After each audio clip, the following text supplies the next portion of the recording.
कधी मांडीवरती बसायचं. हळूहळू महाराज भजन विसरून गेले आणि ते महाराजांची स्थिती हरणामध्ये अडकत गेली. असं ती निर्माण झाली हरणामध्ये. एक वेळ अशी झाली म्हणता ते हरिण थोडं थोडं मोठं होत गेलं आणि ते हरिण त्या ठिकाणी मोठं झाल्याने आपल्या कळपामध्ये निघून गेलं. महाराज स्नान करून आले, त्याला खाण्यासाठी कवळी कवळी हरळ आणली. पर्णकुटीमध्ये हरिण नाहीये. महाराजाला चिंता निर्माण झाली. अरे म्हणले हरिण नाहीये.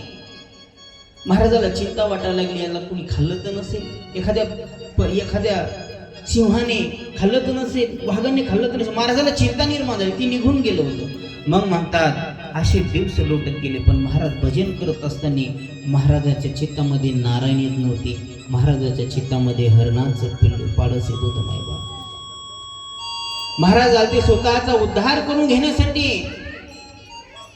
महाराज मरणाचं कसं विसरूनच गेले. महाराजाचं चिंतन चालू झालं, हरणाचं कसं होईल, हरणाचं कसं होईल, हरणाचं कसं होईल. हरणाचं चिंतन करता करता करता महाराजांचा देह पडला. परिणाम जड भरत राजा हरणी गर्भ गेला.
गोड महाराजांनी प्रमाण दिलं.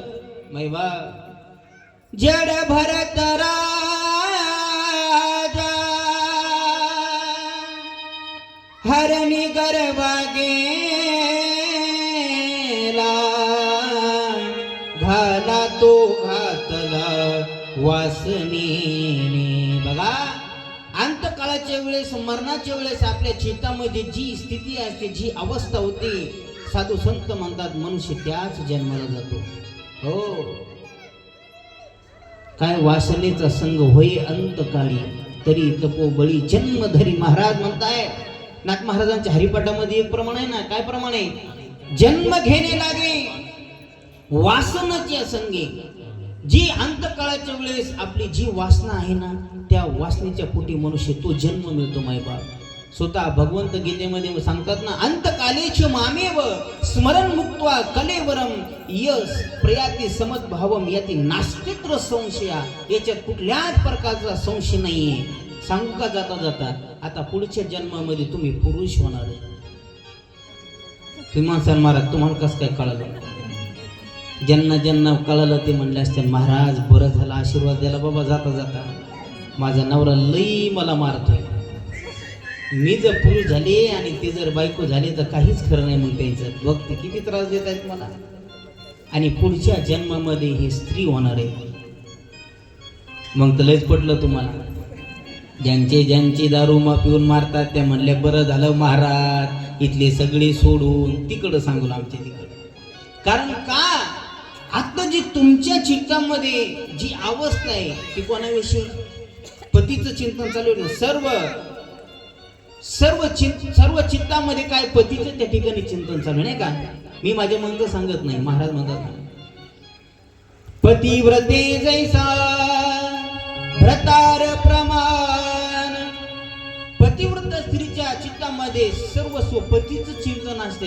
मग ती काय करते? अंतकाळी तरी नवरा नवरा नवरा, मालक मालक मालक, स्वामी स्वामी स्वामी, प्राणनाथ प्राणनाथ प्राणनाथ करत करत चिंतन करत करत करत दिवस होती. अंतकाळाच्या वेळेस चिंतन कोणाचं चालू आहे? पुरुषाचं चिंतन चालू आहे. मग जन्म कोणाचा मिळणार? आणि हे काय? पत्नी पत्नी पत्नी पत्नी पत्नी अंत काळ तरी बायकोच्या वासनेमध्ये अडकतात. जन्म, पुढच्या जन्मामध्ये स्त्रीचा जन्म. पण असं करू नका मायबाप. ज्यावेळेस अंतकाळ जवळ येईल ना, त्यावेळेस या सगळ्यांची चिंता बाजूला टाकून द्या आणि फक्त माझ्या त्या श्याम सुंदर प्रभूचं चिंतन करा मायबाप. माझ्या भगवंताचं नामस्मरण करा. बघा, जे जे साधू संत झालेत ना, त्यांनी अंतकाळाच्या वेळेस सर्वस्वाचा त्याग केलाय. आमच्या इकडे भगवान बाबा संत होऊन गेले. ज्यावेळेस भगवान बाबाचा अंतकाळ जवळ आला मायबाप, त्यावेळेस भगवान बाबांनी त्यांच्या शिष्याला बोलवलं आणि सांगितलं, हे बघ, आता मी जाणार आहे. माझं थोडंही चित्त डळमळून इकडे तिकडे चित्त जाऊ नये म्हणून माझ्या जवळ बसून ज्ञानेश्वरी वाच. मायबाप जवळ बसून ज्ञानेश्वरी वाचली आणि भगवान बाबांनी आपली ज्योत भगवान परमात्म्याची चिन्ह विलीन केली. अशी कितीही उदाहरणं मी तुम्हाला सांगेन. मग महाराजाची चित्ताची अवस्था मरणाचं कसं होईल विसरून गेले. हरणाचं कसं जन्म, परिणाम हरणाच्या जन्माला गेले. आता हरणाचा महाराजांना जन्म त्या ठिकाणी प्राप्त झालाय, पण हरणाचा जन्म जरी मिळाला होता तरीही महाराज त्या ठिकाणी उपवास करत होते. हरणाचा जन्म मिळाला तरी आपल्याला मानवाचा जन्म मिळून आपण एखादं धरत नाहीत. शोकांतिक आहे मायबाप. आपल्याला मानवाचा जन्म मिळाला तरी आपण पवित्र तुळशीची माळ गळ्यात घालत नाही. आता कोणाकोणाच्या गळ्यात तुळशीची माळी बरं? 1 2 3 4 5 6 7 8 म्हणजे बरोबर तरी 10% जणांच्या गळ्यामध्ये नाही. आता व्यासपीठावर सगळ्यांना विनंती करतो, गळ्यामध्ये पवित्र तुळशीची माळ घाला गळ्या. हो, आपल्या सप्ताहामध्ये किमान 20-25 जरी माळकरी झाली तर आपल्या सप्ताहाचं सार्थकच झालं. गोपाल कृष्ण भगवान की जय. हरणाच्या गर्भाला गेले तरी उपवास तप चालू आहे. आणि मग म्हणतात, एक दिवस गंडकी नदीच्या काठाला ते हरिण गेलं आणि त्या हरणाने त्या गंगेमध्ये उडी टाकली, आपला प्राण त्या ठिकाणी दिला आणि पुढचा जन्म त्यांच्या तपश्चर्येच्या बळामुळे त्यांना ब्राह्मण कुळामध्ये त्या ठिकाणी जन्म प्राप्त झाला. आणि मग त्या जन्मामध्ये ठरवलं, भरत महाराजांनी हरणाच्या गर्भाला गेलते ना, म्हणले आता या जन्मामध्येच मुक्त व्हायचं. आता परत त्या ठिकाणी चिंतन कोणाचं करायचं नाही, कोणाला बोलायचं नाही, कोणाचा संबंध ठेवायचा नाही. म्हणून त्या ठिकाणी सगळ्यामध्ये धाकटे आपले 3 नंबरचे होते महाराज आणि ते बोलत नव्हते, काहीच नव्हते. आता ब्राह्मण कुळामध्ये असल्यामुळे सगळे विद्या अभ्यास करायला लागत होता ना, त्यांनी काहीच विद्या अभ्यास केला नाही. गायत्री मंत्र पाठ करण्यासाठी त्यांनी 6 महिने घातले. मग त्यांचे वडील म्हणले, अरे हे कुठल्याच कामाचं नाही म्हणले, हे शाळेमध्ये बी हुशार नाही आणि शेतात बी काही काम करत नाही. मग असेच आमच्याकडे बरेच येतात मायबाप. कार्यक्रमाला गेले ना म्हणतात, महाराज हे का कामाच्या कोणत्याच कामाचा पोरगा नाही. शाळेमध्ये घातलं, नापासच व्हायला लागलं. शेतामध्ये कामाला लावलं, तिथलं बी काम जमत नाही. मग आम्ही म्हणतो, मग काय करायचं? काय नाही म्हणले, जा म्हणले आळंदीला घेऊन. म्हणजे ज्याला काही येत नाही तो माल कोणीकडं? आळंदीला. पण आहे का माय बाप, माझ्या ज्ञानोबाराची ताकद आहे. माझ्या ज्ञानोबाराची ताकद काय का? असा कितीही जरी कमजोर बुद्धीचा जर असेल तर माझे ज्ञानोबा त्याला असं बनवतात, एवढी लायकी त्याची बनवतात, तो 10,000 काय लाखो समाजाला ज्ञान देतोय. माझ्या ज्ञानोबराची ताकद आहे. आता लिहिला आमचं कशाला सांगू, माझं सांगतो तुम्हाला, तुझं ते चरित्र सांगतो, फक्त सत्य सांगतो. मला शाळेचा खूप कंटाळा, शेतात पण कामाला जात नव्हतो, शाळेमध्ये जायचं, शाळेच्या नावाखाली दादा युट्यूबला एवढं कट करा बघा, हे टाकू नका. शाळेमध्ये जायचं, आई घरून डब्बा वगैरे करून द्यायची, शाळेचं नाव करायचं. आता हे महाराज हे बी माझी सोबती आहेत. आमराई होती आमची, जायचं घरून मस्त 3-4 भाकरी न्यायच्या, आमराईमध्ये उड्या मारायच्या, तिकडच खेळायचं 4 वाजेपर्यंत, मग घरी जायचं. आई म्हणायची, बाळा पूर्ण शाळा केली का? हो आई पूर्ण शाळा केली असं म्हणायचं. पण एक दिवस पकडला गेलो, आमच्या गावातल्या काही माणसाने सांगितले शाळेत जात नाहीत म्हणले, हे डाबडुबले खेळतात म्हणे, जुना खेळ डाबडुबली वगैरे खेळतात म्हणे. ते आम्रवनामध्ये बघता काय लय मारलं हो आईने म्हणून. मग काय काहीच करीन म्हणून आमच्या गावात महाराज येते, एक नरहरी महाराज, त्यांना सांगितलेलं आळंदीला घेऊन जा. मायबाप ज्ञानोबाराच्या कुशीमध्ये राहिलो 10 वर्षे. आज तुमच्या समोर थोडं वेळ वाकडं बोलण्याचं मला त्या ठिकाणी माझ्या ज्ञानोबारांनी आशीर्वाद दिला. ही माझ्या ज्ञानोबाराची ताकद. पण भरत महाराज त्या ठिकाणी म्हणताय आता बोलायचं नाही, काहीच पाठ करत नाही. मग भरत महाराज त्या ठिकाणी नाव ठेवण्यात आलं तर मग काहीच करत नाही, म्हणून जड भरत नाव ठेवलं. मग महाराजाच्या चिंतनात राहते, कोणाला बोलत नाही, काही नाही, जीवन मागत नाहीत, आंघोळीला पाणी टाक म्हणून काहीच बोलले नाही. फक्त एकच फक्त प्रभूचं चिंतन, दुसरं कोणाचं चिंतन नाहीये. मग म्हटले वडील म्हणले ह्या काहीच कामाचं नाही, म्हणजे याला शेतामध्ये जाऊ द्या. शेतामध्ये खूप त्या ठिकाणी ज्वारीला पाखरं लागलेली आहे, तो पाखरं तरी हाणायच्या काम आली म्हणून मळ्यावरती बसले. तरीही प्रभूच्या चिंतनामध्ये प्रभूचं ध्यान करतायत, त्या प्रभूचं भजन करतायत, प्रभूचं नामस्मरण करतायत. माय बाबा श्रीराम जय राम जय जय राम, श्रीराम जय राम जय जय राम, श्रीराम जय राम जय जय राम, श्रीराम जय राम जय जय राम, श्रीराम जय राम जय जय राम, श्रीराम जय राम जय जय राम, श्रीराम जय राम जय जय राम, श्रीराम जय राम जय जय राम, ओ श्रीराम जय राम जय जय राम, श्रीराम जय राम जय जय राम, श्रीराम जय राम जय जय राम, श्रीराम जय राम जय जय राम, श्रीराम जय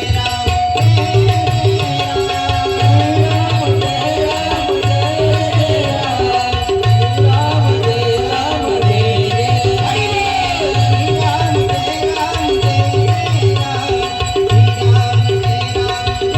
जय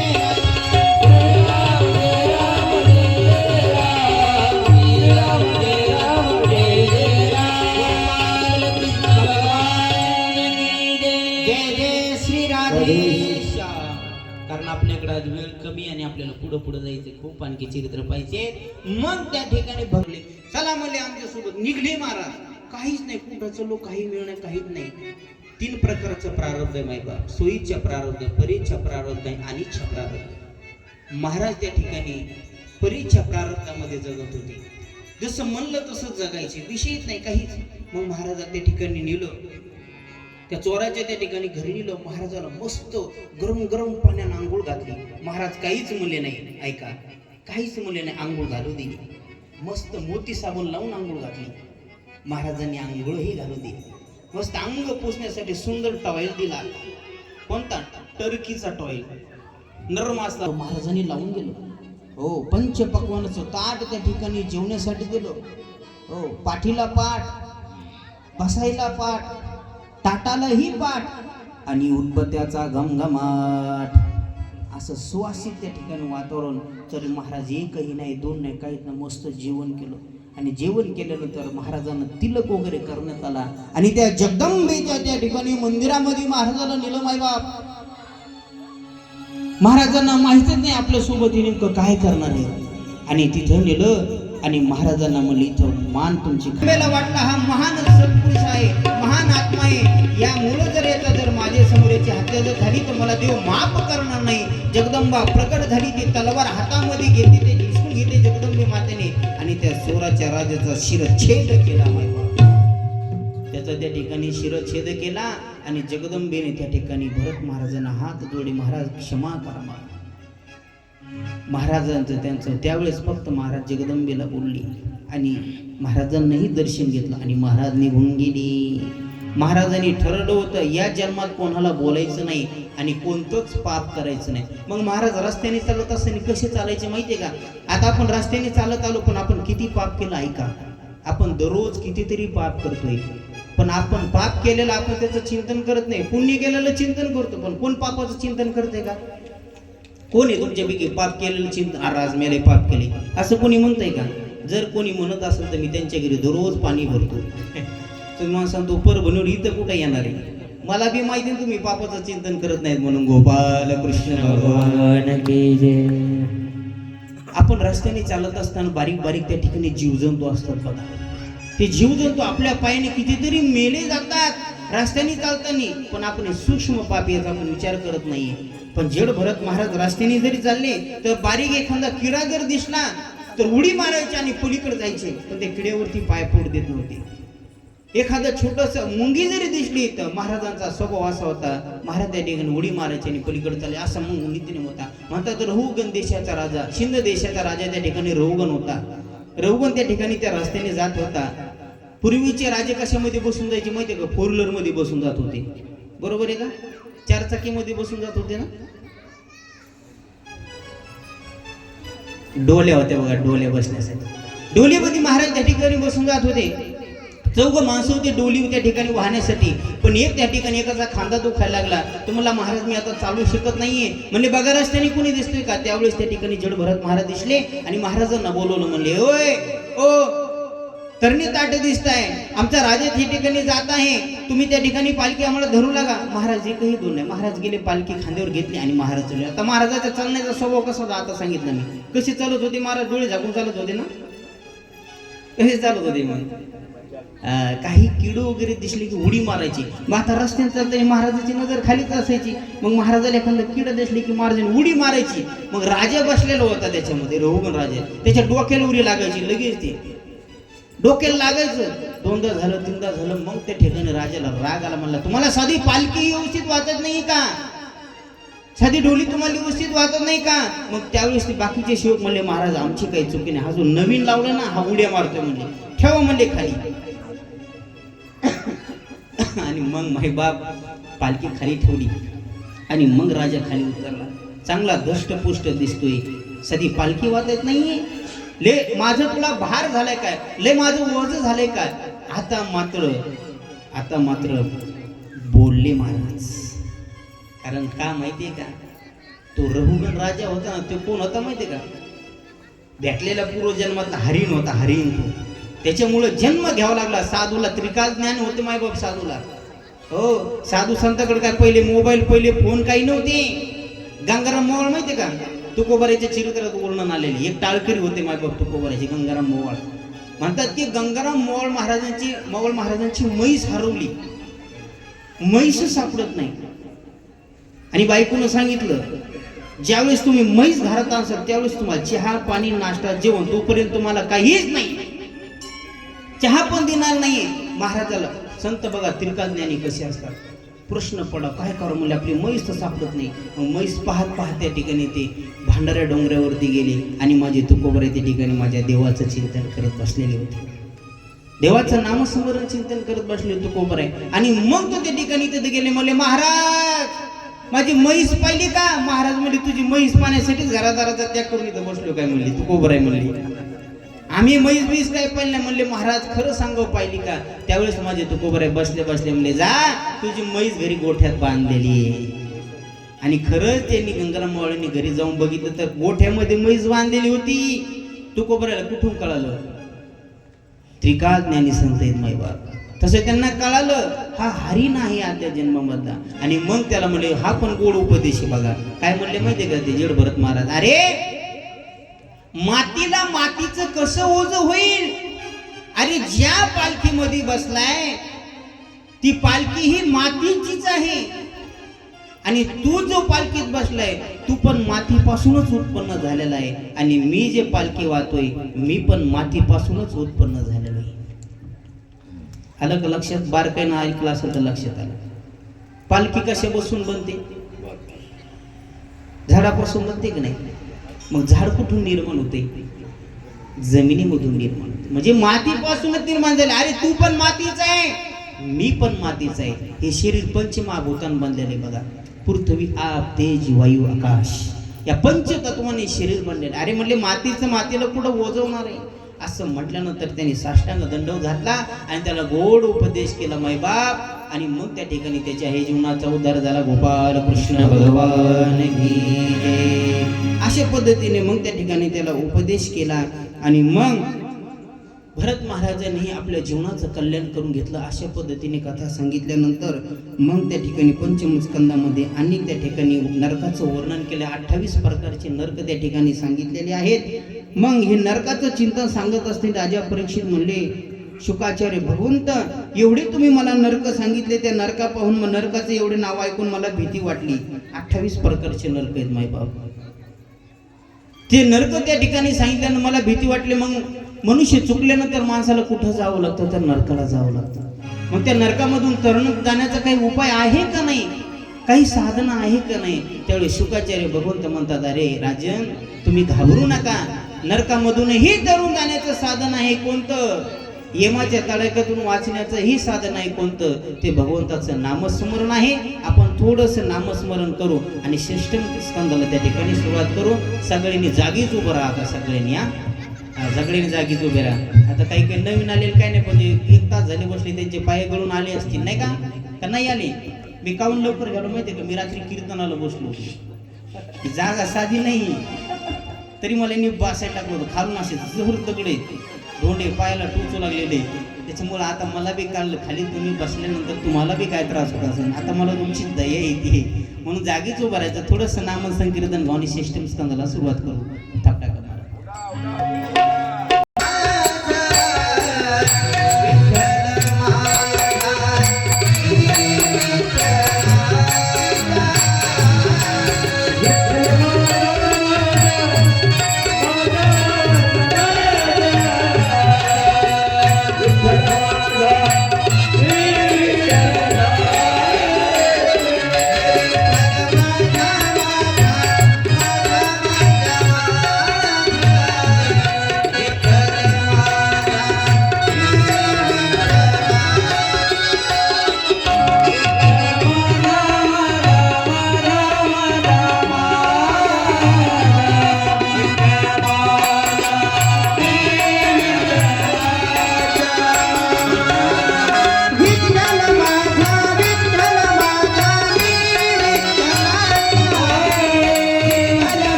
विठ्ठल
सर्वांनी बसून घ्या. या सर्वांसाठी जोरदार टाळ्या वाजवा. माझ्याकडून तर काही चुका होत असतात, पण चुका झाल्यानंतर त्या ठिकाणी नरकाला जावं लागतं. त्याच्यामध्ये काही करून उपाय आहे का? त्यावेळेस हाय म्हणजे नामस्मरण केल्यानंतर नरकच काय काहीच करू शकत. अहो नरकालाच काय साक्षात यमही तिथे येऊ शकत नाही. बघा आता तुमच्या श्रीराम कॉलनीमध्ये आणखी 3 दिवस यमाची ताकद पण नाही येण्याची. कारण का ज्या ठिकाणी माझ्या भगवंताचं नामस्मरण चालतंय, ज्या ठिकाणी माझ्या भगवान परमात्म्याची कथा चालते, ज्या ठिकाणी माझ्या भगवंताचं चरित्र भक्ताचं चरित्र जाते, तिथे यम काही यमाचा बाप पण येणार नाही. माझ्या मनचं सांगत नाही, स्वतः यम सांगतोय. यम सांगे तुता तुम्हा ते नाही सत्ता, जेथे होय कथा सदा घोषणामाचा. यम म्हणतोय अरे नका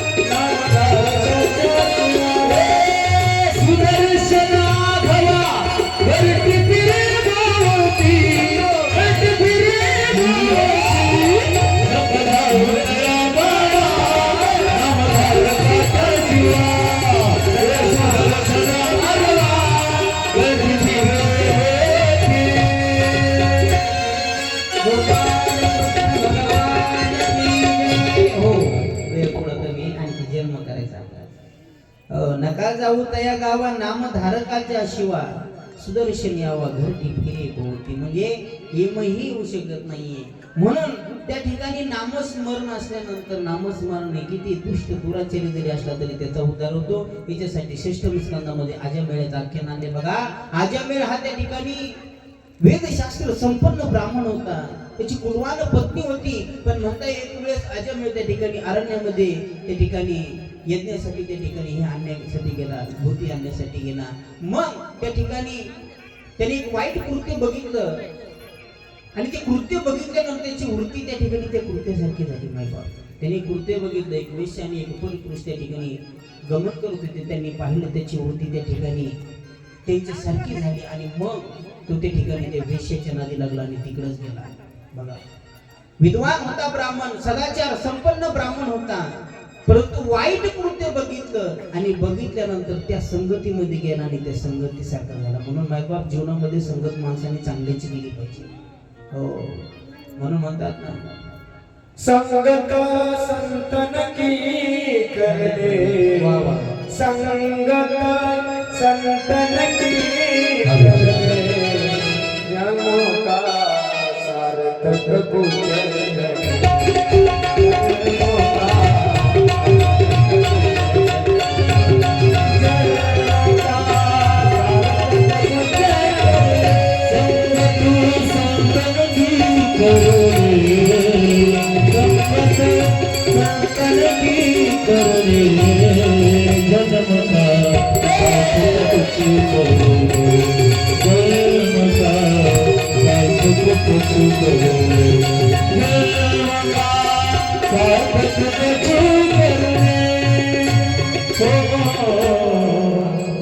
गोड प्रमाण दिलं. संगत संतन की करले, जन्म का सार्थक कुछ करले. किंवा कबीरदास भाई महाराज तेच म्हणतात ना, संतन के संग लागिले तेरी अच्छी बनेगी, अच्छी बनेगी तेरी बिगड़ी बनेगी, अच्छी बनेगी तेरी बिगड़ी बनेगी. संतन के संग लागिले तेरी अच्छी बनेगी.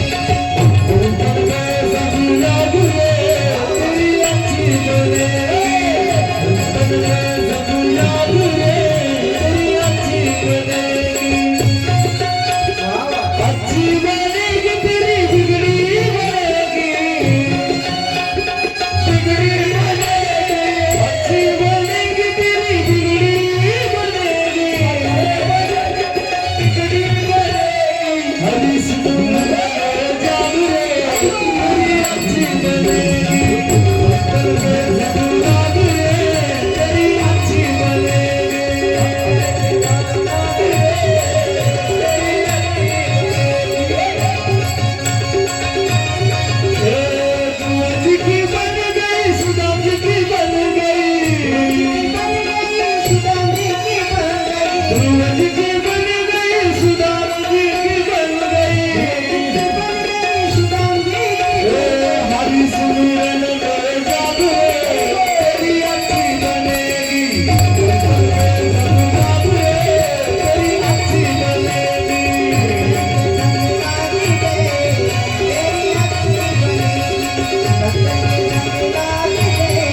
गोपाल कृष्ण भगवान की जय.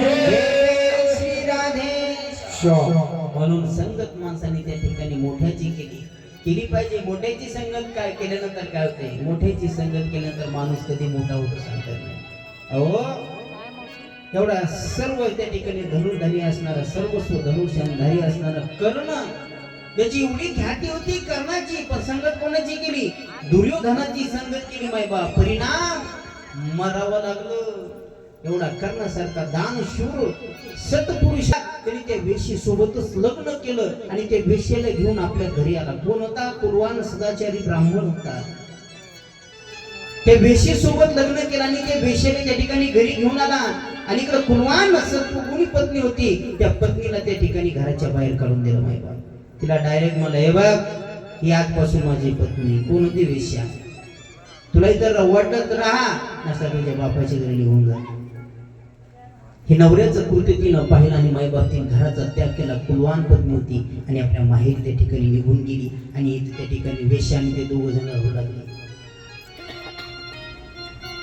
मग त्या वेश्यापासून त्याला काही मुलं झाली मायबाप. आणि मग आता ती शेवटी वेश्याच होती. तिला काही संसाराची चिंता काय नव्हती. तिला कशा त्या तिच्या पद्धतीने त्या ठिकाणी ती त्या घरामध्ये वर्तन करू देत नाही का, जाऊ देतात. विशेष नाही. आमचे गुरुजी नेहमी पाठात सांगायचे, ती काही घरामध्ये उडवा तुळा सगळं करायला लागली नाही. आता हा ब्राह्मण होता, सदाचार संपन्न होता. अगोदर त्यावेळेस त्याला कोणी पूजा सांगायचं, कोणीही त्याला त्या ठिकाणी मग वास्तुशांतीला बोलायचं, पूजनविधी करण्यासाठी बोलवायचं. काही घरामध्ये कोणाला शांती लागली की ती शांती निवृत्त करण्यासाठी ते बोलायचं. मला एवढं माहित नव्हतं बरं का, पण माझे परम मित्र आदरणीय दत्ता महाराजांच्या संग जाऊ मला हे माहीत झालं. सगळं आमच्या दत्ता महाराज सगळे त्या ठिकाणी विधी करतात. खरंच मला आज दुःख वाटते, महाराज माझ्या संग नाहीये. आम्ही खरं मित्र म्हणजे दोघं प्राण सखी. हो, आता तुम्ही त्या शिबिरामध्ये बघितले, खंत वाटली, पण काय करता, महाराजांना त्यांची जुनी परंपरा आहे. महाराजांना तिकडं जावंच लागलं, पर्याय नव्हता. कारण महाराजांचा, दत्त महाराजांचे अधिकार सदा नाही माहिती. अहो दत्तात्रयाच्या तिकडे त्यांना स्वतः ते गडाची जी मालक आहे त्या मालकाचं त्या ठिकाणी चौकदाराचं पद महाराजांकडे, म्हणजे मुख्य पद आहे. म्हणजे महाराजाला जावं तिकडे लागलं. मग ते त्या ठिकाणी ती पूजाला कोणी सांगा ना, आता कुळ भ्रष्ट झालाय, विचार संपन्न नाही राहिला, तर मग कोणी बोलवायला तयार नाही. मग आता पर्याय काय, मग आजा मिळाला चोऱ्या करायला लागला नाही बा. आता डाकू झालाय, आता दरोडेखोर त्या ठिकाणी झालाय. एखादा जर मुलगा घरामध्ये रडायला लागला तर ती आई मानेची गप्पा एवढी पोरांना भीती वाटायला लागली नाही त्याची. माणूस तोच होता, फक्त वृत्ती राक्षसी झाली, लक्षात ठेवा. मुलं पण घाबरायला लागले. एक लहानपणी मुलं रडायला लागले, आई म्हणते गप्पस असं त्या बागुलवाला सांगेल. भाग्य उदयाचा ठसा, त्याचं पुण्य काय जन्माचं असेल त्या ठिकाणी उदाहरणाचा नियम आहे. ज्याच्या गळ्यामध्ये पवित्र तुळशीची माळ आहे, ज्याच्या दारासमोर तुळशी वृंदावन आहे, जे घरामध्ये सगळी मंडळी सात्विक आहे, वारकऱ्यांनी त्यांच्याच घरचं अन्न खाल्लं पाहिजे. बरोबर आहे सोपन महाराज? हो, त्यांच्याच घरचं खाल्लं पाहिजे. ज्याच्या घरामध्ये कोंबडे आहे तर पाच सगळ्या कोंबड्या जिकडे तिकडे घाण करायला जातात. इकडे नसते कोंबड्या, गावकडे आहे. तुम्ही बी गावकडे जे मला माहिती आहे, गोपाल कृष्ण भगवान नाही तिथं कोंबड्या जाऊन घाण करतात. ज्या घरामध्ये कोंबडी वारकऱ्यांच्या घरचं पाणी पण पिऊ ना शिवजी बाबा. हो, पण आता काय करता, आम्हाला बाहेर कार्यक्रमाला जावं लागतं. पाणी पे रंग कैसा जिसली मिलाई कैसा. आणि मग ते वारकरी ते साधू संत म्हणले, कोणी ब्राह्मण आहे का? आता गावातले लोक पहिलेच महाराज लोक टपून असते साधू संतावर लई डोळा महाराज गावातल्या लोकांचा. मग ते म्हणले जाऊ द्या ना आजी मिळायचे घरी हाय म्हणले ब्राह्मण आहे आमच्या गावामध्ये जा म्हणले तो आजमेळ नावाचा ब्राह्मण आहे तो सदाचार संपन्न ब्राह्मण आहे जा म्हणले तुम्हाला शिदा सांग मुलगी मिळेल त्यांना मुक्काम टाकायचा जा म्हणले सगळं तुम्हाला मिळेल. मग साधू संत त्या ठिकाणी त्या आजमेळाच्या दारी गेले. आजमेळ बाहेर गेला होता आणि मग साधू संतांनी त्या ठिकाणी त्या आजमेळाच्या घराचा दरवाजा वाजवला. त्या वेशीने दरवाजा उघडला माई बाप आणि मग ते साधू म्हणले भिक्षाम देही मागे भिक्षा मागितली. बघा साधूची ताकद कशी. रात्री तुम्ही ऐकला संतांचा महिमा महाराज या मुखामधून साधूची ताकद बघा. त्या वेशेने वेशेची साधूची नजर झाली की तिच्या बुद्धीमध्येच परिवर्तन झालं. वेश्या होती पण साधूचा दृष्टिक्षेप त्यांचा एक झाला तिच्या बुद्धीमध्ये परिवर्तन झालं. तिने हात जोडले म्हणजे महाराज माझ्या घरची तुम्हाला मी मदुकरी देऊ शकत नाहीये कारण मी वेश्या आहे आणि माझ्या वेश्येचा हक्क तुम्हाला मी देऊ शकत नाही. बघा तिची वृत्तीच बदलून गेली. ही ताकद आहे माय बाप. तुम्ही आळंदीला पंढरपूरला जा तिथं गेल्यानंतर तुम्हाला संसार आठवणार नाही. तो महिमा पाहिल्यानंतर तुम्ही त्याच्यातच रंगून जाणार. संतांची भूमीची आणि संतांची ताकद आहे. तुम्ही आषाढीला पंढरीला गेले असाल 18 दिवस त्या माझ्या ज्ञानोबाऱ्याच्या सोहळ्यामध्ये तल्लीन एवढा मनुष्य होऊन जातो त्याला संसाराचंही ध्यान राहत नाही. आणि ज्याला तिथं जाऊन जर संसाराचं ध्यान होत असेल तर मग तो घरीच बसलेला आहे समजायचं. बेभान सत्य नाही बा. तिच्या वृत्तीमध्ये बदल पडलाय. खरं बोलली. मग म्हणले एक काम कर कडधान्य दे. कडधान्य घेतलं आणि मग ते साधू संत त्या ठिकाणी ते एका वृक्षाखाली गेले. ते कडधान्य घेतलं आणि त्या ठिकाणी शिजवलं आणि मग त्या ठिकाणी एखाद्या भोजन केलं आणि विश्रांती केलं पण. आणि मग रात्री आजा मिळाला. मग साधू संत बाबा सोपानजी बाबा सकाळी साधू संत ब्रह्ममुहूर्त उठल्यानंतर गप्पा मारत नाही. त्यांचा काकरा चालू झाला. माय देवाला विनंतीचे अभंग चालू झाले काकऱ्याचे. मग उठा पांडुरंगाता दर्शन द्या सकळा दर्शन द्या सकळा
असं त्या ठिकाणी त्यांचा काकडा झाला आणि त्या ठिकाणी काकडा झाल्यानंतर 6 वाजले. 7 वाजले. आता मग त्यांचा पुढचा मार्गक्रमण ते साधूच्या ठिकाणी करण्यासाठी सज्ज झाले. पण म्हणले ज्याचं खावं मीठ त्याचं करावं नीट, ज्याची खावी पोळी त्याची वाजवावी टाळी, ज्याची गावी केला वास त्याशी नसावे उदास. म्हणले आपण याच्या घरचं मीठ खाल्ले म्हणून याला काहीतरी आपण दिलं पाहिजे. मग साधू संत त्या ठिकाणी आजमेळ्याच्या परत घरी गेले आणि दरवाजा वाजवला. दरवाजा उघडल्यानंतर तो हातामध्ये परशू घेऊन आला. त्याला वाटलं कोण आलं काय माहिती. परशू म्हणजे काय, कुऱ्हाड. कुऱ्हाड हातामध्ये घेऊन आला. ते साधूने बघितलं आणि म्हणला कोण तुम्ही. म्हणले आम्ही साधू. कशाला आले म्हणे. अरे म्हणजे तुझ्या पत्नीने आम्हाला त्या ठिकाणी शिधा दिला होता, आम्ही तुझ्या घरचं अन्न खाल्ले, तुला काहीतरी आम्हाला देण्याची इच्छा आहे. त्यावेळेस तो हसायला लागला. अरे म्हणजे तुमचीच खाण्याची पंचायत आहे, तुम्ही काय मला देणार आहे. साधूची आवेदना करतो. तुम्हीच भगवी जोडी घेतली, तुम्ही काय देणार आहेत मला.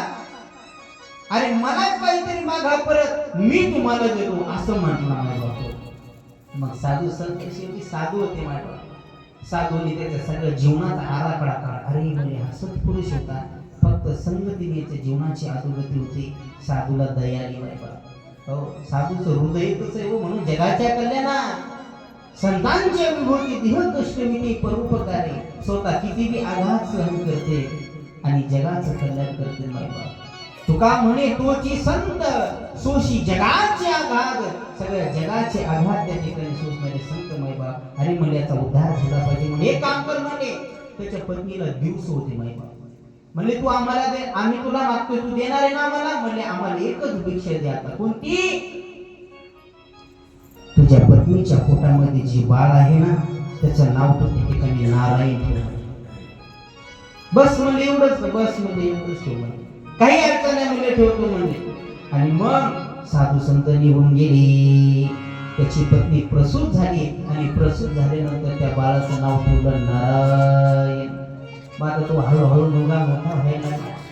आता सगळ्यात शेवटचं सेंटे खोल होतं. आता आईचं खरं प्रेम मला सांगा मोठ्या मुलावर जास्त असतं का लहान मुलावर असते. लहान मुलावरती आईचं खूप प्रेम असतं. वडिलांचं बी खूप प्रेम. म्हणून लक्षात ठेवा जे मोठे आहेत ना, उमाकांत दादा मोठ्याचं काहीच करायचं प्रेमच करत नाही. ते शेवटचं स्नेह फळाचं सगळे त्याच्यावर प्रेम करतात. असं नाही, आई वडिलांचं प्रेम आधी प्रेम मला सांगायचं मोठ्यावरती बी असते, पण नंतर खाली उतर लगेच म्हणते महाराज माझ्यावर तुला प्रेम करते, तुम्ही काय करत असं म्हणणार नाही ते. मग ते काहीतरी काम केले की नारायण नारायण नारायण ध्यान, नाची भरण्या नारायण, तेलाची भरण्या नारायण नारायण नारायण नारायण नारायण. सारखा जप चालू होता. कोणाचा. नारायणाचा जप चालू होता. आणि मग नंतर त्या आजमेळ्याचा अंतकाळ जवळ आला. असं म्हणतात मनुष्य ज्यावेळेस मरणासन्न अवस्थेला पडतो ना त्यावेळेस त्याला यमाचे दूत दिसतात. रामकृष्ण महाराज असं म्हणतात मनुष्य मरणासन्न अवस्थेला पडल्यानंतर यमाचे दूत दिसतात. कोणाकोणाचा विश्वास आहे माझ्या वाक्यावरती. ज्यांचा नसेल ज्यांचा विश्वास नसेल त्यांनी अंतकाळाच्या वेळेस यम दिसायला लागल्यानंतर पहिला फोन मला द्यायला. काळा खूप यम दिसतो बाप मरणाचं नाव. आणि मग यम दिसायला लागले. त्याला आजमेळ्याला यम दिसायला लागले. काळा खूप यम दिसायला लागला. बलाढ्य यम. त्याच्या हातामध्ये फासा आहे.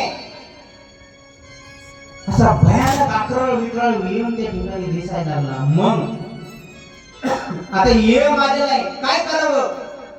त्याने एक धावा केला. नारायण, अरे नारायण बघे कोण आले. काळा कुठं पुरुष आलाय. मला याची भीती वाटते, मला घबराट होते. नारायण लवकर ये. नारायण नारायण नारायण नारायण नारायण. हो नारायण नारायण श्रीमन्नारायण नारायण नारायण.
गोपाल कृष्ण भगवान की जय जय जय श्री राधे नामाने मुखा तुका म्हणे सुखा पार नाही. अंत काळाच्या वेळेस त्याच्या मुखामध्ये नारायण नारायण नारायण नाव कोणाचं होतं? देवाचं होतं का कोणाचं होतं? आता सगळ्याला माहिती पण त्याचा भाव सांगतो मी, ऐका.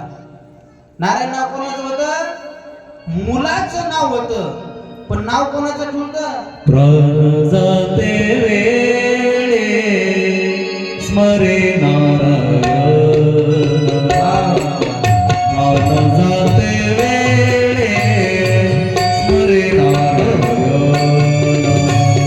प्राण जाते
गोपाल कृष्ण भगवान की जय.